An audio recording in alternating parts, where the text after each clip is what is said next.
Magandang araw sa inyo, Karera Tips, March 25, 2026, Wednesday.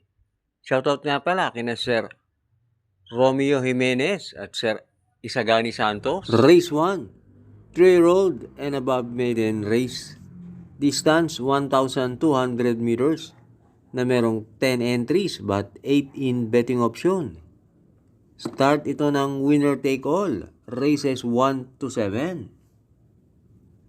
Dito sa race 1, makikita natin. Yung uno, last run, na segundo yan. Mabigat ang nakalaban yan. At yung 4, may barrier na 116 sa 1-2. At yung 5A na solid. Meron naman yan barrier na 115 and a half. Yung 7, merong barrier na 117 and a half sa 1-2. Kaya dito sa race 1, susuluhin ko na yung uno, Machine Toes. Race 2, Pilo Commuting Base Class 4, 42 to 56 split, distance 1,200 meters na merong 6 entries. Itong race 2, parang anybody's race to. Pero dalawa lang ang pinili ko. Pampremera ko yung entry number 3, Lucky Nono, sa ni JL Paano. Tingin ko parang namadali lang yan nakaraan. At naglutsahan sila ni Boy Wonder. Pang-apat lang yan dumating. Dito tingin ko pag naglutsahan yung 1 at 4 at manonood sa tersero pwesto yung 3. Tingin ko malaki ang chance niyang manalo. At panigundo ko yung entry number 2, isa rin diremate, Stripe of Pink, sakay ni R.A. Base. Yan naman sa Metro Turf. Ang nakakalaban yan, sina Matikas at Right or Wrong. Kaya dito sa race 2, Pampremera 3, Lucky Nono, panigundo 2, Stripe of Pink. Race 3, 3-year-old rating base. Distance 1,200 meters na merong 8 entries but 7 in betting option. Start ito ng Peak 5, races 3 to 7. Dito sa race 3, pampremera ko yung entry number 8, Rapido, sakay ni JB Hernandez. Nung manalo yan sa maiden, gumawa ng 112.8 sa 1-2. At pwede pang mag-improve ang preba niyan. At panigundo ko yung entry number 7, Yacht Bell, sakay ni Tupe Garganta. Yan naman na tersero, kina Black Eagle Cunningham. At pantersero ko, sasama ko yung entry number 1, War Emblem, sakay ni JPA Guse. Yan naman kabayo na yan. Kung rumimate yan, tuloy-tuloy. Si War Emblem, medyo maigsi nga lang sa kanya ang distansya. Pero tingin ko may tsamba yan. Kaya dito sa race 3, pampremera, 8, Rapido. Panigundo, 7, Yacht Bell. Pantersero, 1, War Emblem. Race 4, Pilo Commuting Base Class 4, 42 to 56 split. Distance, 1,200 meters na merong 6 entries. Start ito ng Peak 4, races 4 to 7. Dito sa race 4, pampremera ko yung entry number 5, Spaghetting Pababa, sakay ni CP Henson. Last run, maganda tinakbo niyan sa PJC. Na segundo yan kay Sega Tulin. At panigundo ko yung entry number 6, Lucky Fortune, sakay ni Edgy Guerra. Pag yan, napabayaan sa unahan.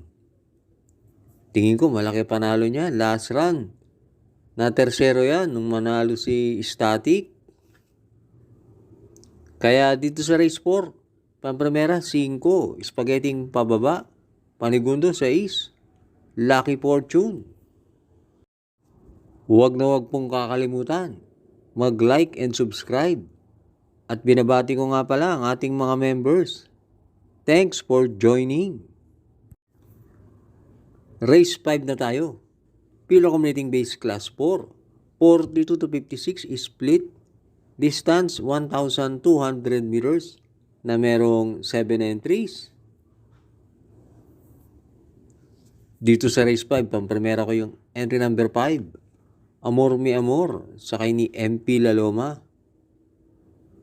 Nung manalo yan, ang tinalo niyan si Instant Message at gumawa ng 113.5 sa 1-2, kaya pamprimera ko yan. At panigundo ko yung entry number 7, Carried Away, sakay ni NC Lunar. Maganda ang numero ni Carried Away. Yung kabayan yan, may isang bigla. Kaya dito sa race 5, pamprimera 5, Amor Mi Amor. Panigundo 7, Carried Away. Last double na tayo, race 6. Pilo Accumulating Base Class 4. 42 to 56 split. Distance 1,200 meters na merong 7 entries. Dito sa race 6, pamprimera ko yung entry number 3. Amans Aman, sakay ni Pabs Cabalejo. Last run, malayong nanalo yan sa PJC. Sa isang 1,400 meter race, gumawa niya ng 125.6.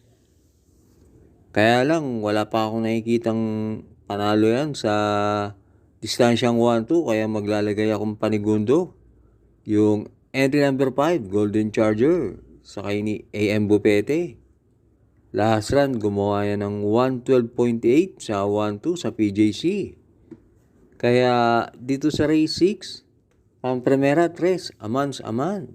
Panigundo 5, Golden Charger. Race 7, ang ating last race.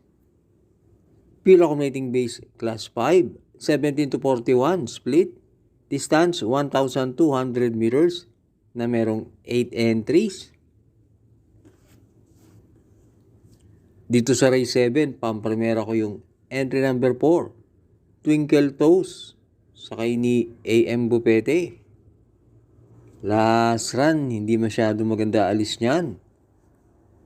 Napang-apat yan, gumawa ng 115 sa 1-2. Nung manalo si Caraga Wonder. At panigundo ko yung entry number 1, Equitem, sakay ni Jim L. Ciego. Medyo maigsi nga lang ang karera para sa kanya. Pero nung manalo yan, gumawa yan ng 128 sa 1-4. Kaya tingin ko may panalo yan dito. Kaya dito sa race 7, pamprimera 4, Twinkle Toes. Panigundo 1, Equitem.